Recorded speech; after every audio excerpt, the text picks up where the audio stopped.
langkah frustasi dari pemerintah sebetulnya, karena mana ada VCD super ekonomis itu kan, rekaman aja udah mahal, sekolah musiknya juga sudah mahal gitu.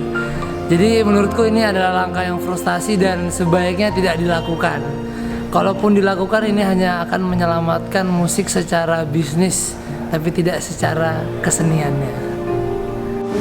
Cekcok dan rame gitu kan, kayak ini kejelasannya seperti apa sih, labelnya ini mendukung ke musisinya kah atau ke pembajaknya, dan pembajak jadi legal untuk mengedarkan karya-karya musisinya, dan padahal musisinya banyak yang nggak setuju. Ada responnya malah mas. Aneh. Iya, terus kayak ngundang media tapi kayak anak-anak banyak yang nggak tahu gitu, terus pas mau diinterview susah dihubungin orang aslinya apa gimana gitu. Detik sih katanya. Pelanggar hukum kok diajak kerja sama. Dirangkul. Ayo kalau gue pembajak ya, gue diajak kerja sama. Oke, ya di sini kita kerja sama. Tapi gue akan cari cara lain gimana caranya biar bisa. Pasti kan gitu. Itu agak lucu ya sebenarnya ya. Maksudnya pemerintah dan pembajak bekerja sama itu, saya belum pernah dengar sih kalau ada pemerintah bekerja sama dengan pelanggar hukum ya.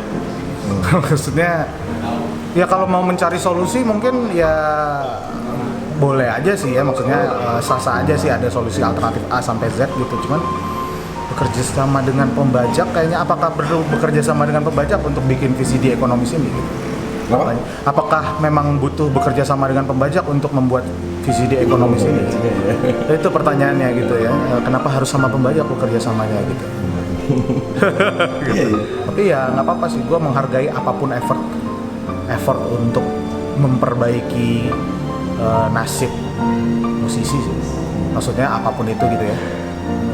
Maksudnya selama ini mungkin tidak pernah diperhatikan sama sekali, terus ada diperhatikan sedikit, caranya masih bisa didiskusikan dan diperdebatkan, nggak apa-apa, tapi at least ada, mulai ada.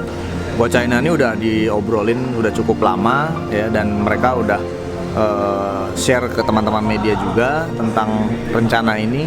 Dan ini kan dari Asiri ya yang pertama kali mempopulerkan ini, dan mereka bilang dulunya mereka pembajak tapi sekarang bukan gitu, karena kalau memang dulunya mereka pembajak ya seharusnya mereka ditangkap ya oleh aparat yang berwenang gitu, karena mereka terbukti melakukan pelanggaran atau tindakan pidana gitu.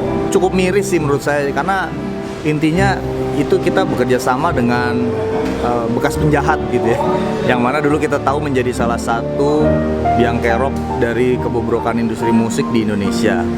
Jadi kalau sampai kemudian bekerja sama, ya mudah-mudahan yang sekarang ini mereka beneran insaf gitu. Walaupun ini cukup disesalkan, cuma jadinya kok kita seperti menyerah gitu, bahwa yang dulunya mereka kita musuhin, sekarang terpaksa kita ajak bekerja sama karena mereka memiliki infrastruktur, memiliki jaringan yang luas. Kita tahu orangnya siapa dia gitu misalnya. Loh, kenapa nggak dipertanggungjawabkan dulu yang membuat bangkrut label-label rekaman ini dulu mereka gitu. Nah sekarang orang yang dulu membuat bangkrut label-label itu diajak kerja sama gitu. Itu yang saya nggak bisa menerima dengan akal sehat. Mungkin bagi para pebisnis itu adalah hal yang wajar, mengingat karena daripada orang download nggak dapat duitnya, mendingan dia jual dengan harga yang murah kan. Tapi di satu sisi musisi harus tetap dapat yang adil. Selama dua hal itu bisa dijembatani, ya menurut gua itu kembali lagi ke para musisi dan pelaku bisnisnya sendiri. Musisi akan selalu jadi korban, musisi akan selalu jadi victim, akan selalu jadi yang tertindas, akan selalu yang jadi pihak objek penderita. Karena ya dari zaman dulu, zaman sekarang yang terjadi masih sama gitu. Mereka yang masih berada di label rekaman banyak yang mempertanyakan masalah laporan, masalah royalti, masalah transparansi dari semua hak mereka gitu.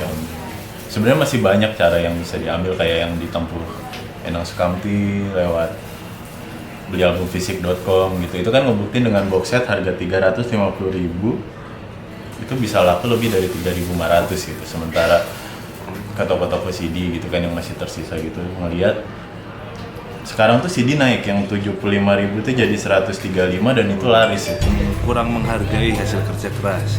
Harganya jadi harga kerja keras kita jadi dihargai terlalu murah. Secara jangka panjang gitu ya, jangka panjang tuh nggak nggak akan bikin sesuatu yang lebih baik gitu loh. Menurut gua sih kalau tujuannya baik kenapa enggak? Ya jangan sampai keinjek-injek banget lah gitu. Kalau memang kecuali si bandnya memang setuju nggak ada masalah. Oh nggak ada masalah, oh sok nggak ada. Tapi kalau bandnya nggak setuju terus cuma ngedumel di belakang salah juga menurut aku. Kalau harga kan itu bisnis, mau harga berapapun selama di dalam bisnis menguntungkan ya kenapa enggak? Yang bisa nentuin harga sih sebenarnya idealnya ya yang bikin karyanya, artisnya. Endang Sukamti aja yang segitu bisa kok jual seharga gini. Masa sih harus 7.000? Jangan terlalu cepat putus asa lah. Musisi yang menurut saya mengerti bagaimana industri musik ini bekerja, pasti mereka tidak akan mendukung ide seperti ini gitu. Karena bagaimanapun juga backbone dari industri musik adalah pencipta lagu, komposer. Kalau nggak ada lagu, ya nggak akan ada yang namanya performing, nggak akan ada yang namanya CD, nggak akan ada yang namanya musik-musik yang direkam.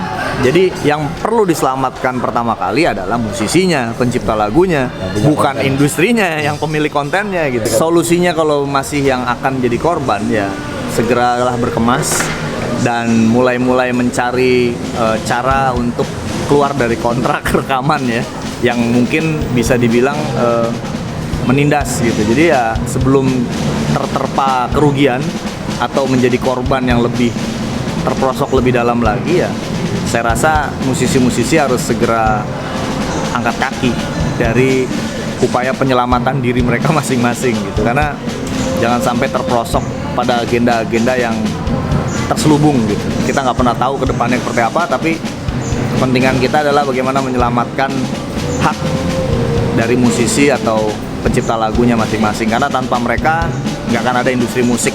Band yang bernama Endang Sukamti. Selamat datang. Ada Mas Yeri. Tadinya aku mau bikin ini semuanya berimbang, ada pro dan kontra. Faktanya semuanya tidak ada yang pro. Dan memang aku adalah musisi, yang memang sudah seharusnya aku ada di pihak mereka. Apa yang dilakukan pemerintah, Asiri dan record label adalah bentuk ide, usaha dan kreativitas untuk kita semuanya. Dimana ide adalah sebuah gagasan dan kreativitas adalah penggunaan ide untuk memecahkan masalah. Bisa disebut kreativitas adalah solusi. Namun mereka lupa dengan adanya inovasi. Inovasi adalah menggunakan kreativitas untuk menciptakan peluang yang sifatnya tumbuh berkembang, bukan kemunduran. Semua niat baik harus dimulai dengan hal yang baik supaya kita dijauhkan dari hal-hal yang tidak baik. Tapi sekali lagi, jangan sekali-kali mempercayai kata-kata saya 100%, karena ini adalah opini pribadi yang bisa saja salah, bisa saja benar.